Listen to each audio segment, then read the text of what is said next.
याद आती है वो पुरानी बड़ी ईद, जब खुशियां तस्वीरों में नहीं लोगों के चेहरों में हुआ करती थी। जब घर छोटे थे मगर दिल बहुत बड़े थे।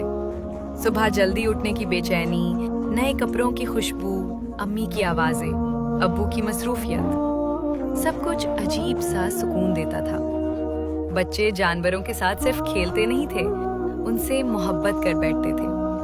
और फिर कुर्बानी के वक्त पहली बार दिल को समझ आता था कि मोहब्बत और जुदाई क्या होती है। रिश्ते उस वक्त ऑनलाइन नहीं, सच्चे होते थे। लोग गोश्त से पहले एक दूसरे का हाल बांटते थे। ना किसी को वीडियो बनाने की फिक्र थी, ना लाइक्स की। बस एक दूसरे के साथ वक्त गुजारना ही ईद हुआ करता था। आज भी बड़ी ईद आती है, मगर वो दरवाजों पर दस्तकें नहीं आती, वो सहन वाली महफिलें नहीं लगती, वो अपनाइयत कहीं खो सी गई है।